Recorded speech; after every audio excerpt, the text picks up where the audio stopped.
Outside of training, I spend most of my days sitting, spending hours hunched over a screen wondering why my hips hurt and why my lower back just won't relax. So if this sounds familiar, here's the part that might surprise you.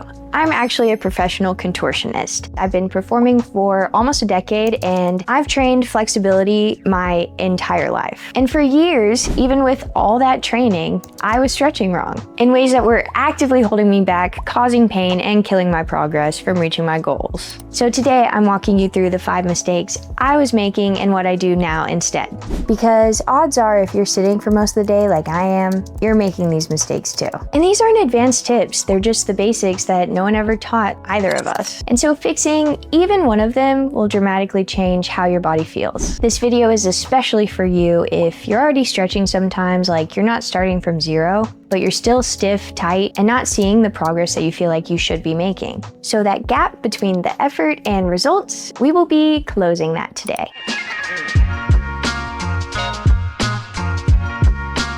Here's a pattern I lived for years, and I've heard pretty much everyone I've ever worked with complain about. You've been at your desk all day, your hips are tight, your back's doing that thing where it just won't switch off, you know? And so you finally get one free hour in your week, maybe a Sunday morning. And so you do a really big stretching session, everything like hip flexors, hamstrings, back, all of it. But then Monday, you wake up and you can barely walk. And then Tuesday comes around and you're like, I'm still sore, so I probably need to skip today as well. And then by Wednesday, you're like, I haven't done it the past 2 days, so I'll just start next week. And then by the time you're ready to stretch again, it's a week later. And so you cram in that one big stretching session while you can, and you're proud of it. But the stiffness really never goes away. So this was me. I'm a performer. And so when I get the chance to train, I train as hard as I can. I go balls to the wall.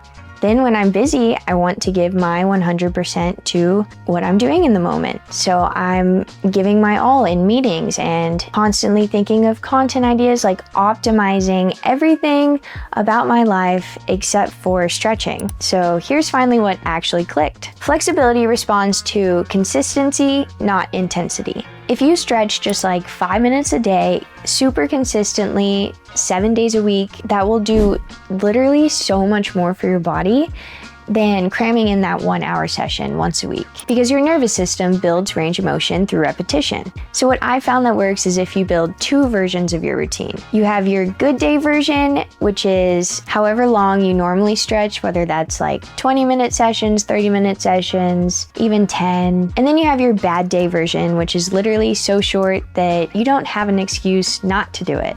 Mine is 5 minutes.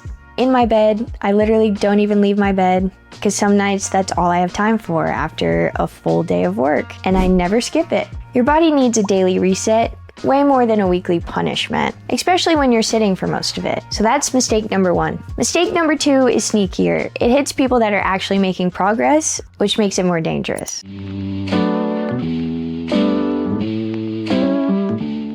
You've finally been consistent about stretching. This week you were on it, you did great, you had a few sessions, maybe you stretched every day. So what do you do? If the answer is, I check and see if I can do my splits yet, or I check and see if I can touch my toes, then that's the mistake.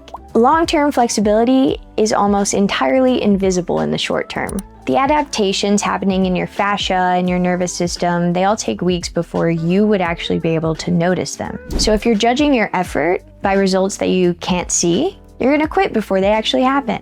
My version of this was the one-arm handstand. I consistently trained one-arm handstand for about 2 years, twice a week, 2 hours a day, and I made absolutely no progress towards it whatsoever. Just kept drilling the exact same drills over and over and over again in hopes that I would finally be able to hold a one-arm handstand for literally 2 seconds, and it never happened.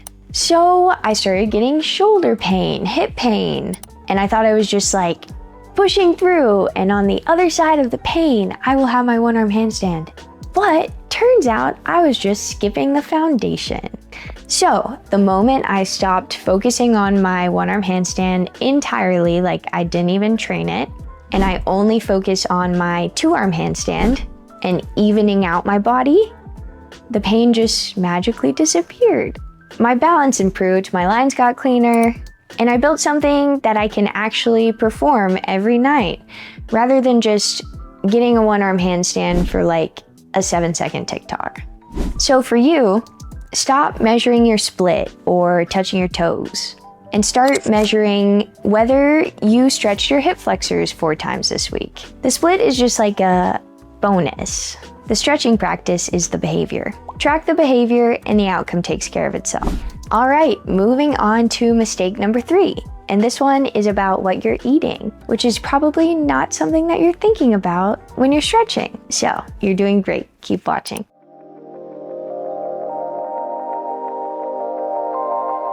You're not fueling your body to stretch.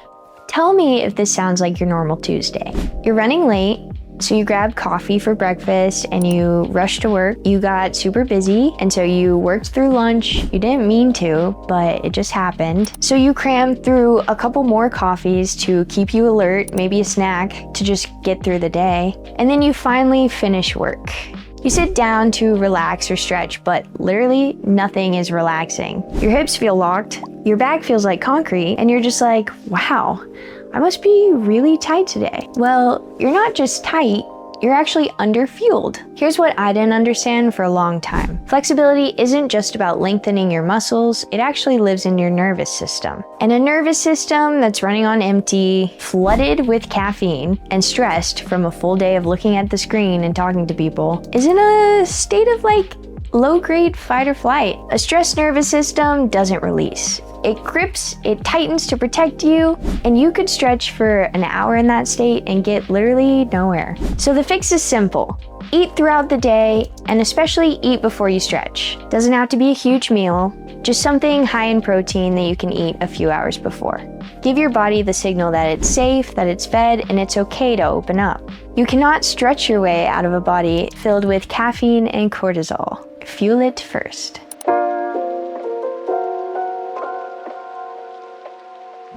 Mistake number 4, the habit that was making everything worse. You've had a long day, you've been at a desk for hours, dealing with people, your body is hurting, and you just want to decompress. So you pour yourself a nice little glass of wine. I know that feeling, I lived it. For me, I started doing it because I was overtraining, under-recovering, and constantly hurting. So wine like took the edge off and I wasn't as sore. That made it easier to relax and fall asleep. And I genuinely thought that that was like my recovery. That's like one thing that I can do for myself throughout the day. I had absolutely no idea that it was making everything worse. So here's what alcohol does overnight. It's inflammatory, so it actually adds to the soreness that you're already dealing with. And even though I had a nice transition into sleep, it wrecks your sleep quality, and you need to sleep. Deep sleep is when your body repairs tissue, muscles, fascia, literally everything that your body needs to recover. And that repair happens in a deep sleep, and alcohol blocks it. So I was ending every day with something that made me more inflamed, blocked recovery, and was actually making me stiffer every single morning. And then the next day I'd sit down at my desk and wonder, why do I feel so terrible? So I figured this out, not from research, but actually cutting it out for 2 months. I've done like dry January in the past and stuff like that, and I didn't really see a ton of benefits. But once I cut it out for like 2 solid months, I drastically saw an improvement. My soreness cleared faster, my sleep felt completely different, and this low level of inflammation that I just thought was my normal just evaporated.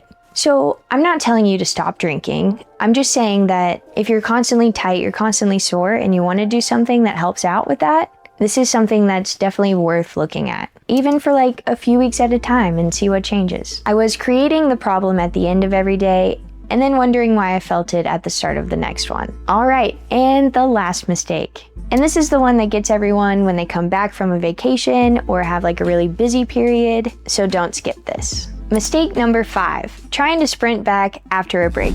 So you take a week off, you go on vacation, or you had a brutal month at work and stretching just wasn't a priority, so you didn't get to it. Obviously you feel guilty, so when you come back to stretching, you go twice as hard to make up for it. And within just 2 sessions, something tweaks, or you just feel like you've lost all of your flexibility. I was doing this every single summer. I would go on vacation and spend time with my family, so I would take like a month off. And then when I got back into training, I would go super hard because I had to make up for lost time. Well, then I would get hurt and spent longer getting back to baseline than the break itself took. So here's why. You don't lose your flexibility during a break necessarily. You lose your nervous system's confidence that you can hold that range of motion. So it needs to be reminded that this stretch is safe, you can do this, and return to the feeling of safety before you can start pushing again. So after any break that's longer than 5 days, give yourself a low intensity week and just train at like half of what you would normally do, every day if you can. Trust me, you're not going backwards, you're just rebuilding the signal, and you'll be back to where you were in 1 week rather than 3. And if this helped you in any way at all, please let me know in the comments. And if you want to start actually applying all of this and being more consistent, I made a completely free 5-day little reset that will help you build a system that you can actually stick with. So, link in bio, and as always, stay stretchy.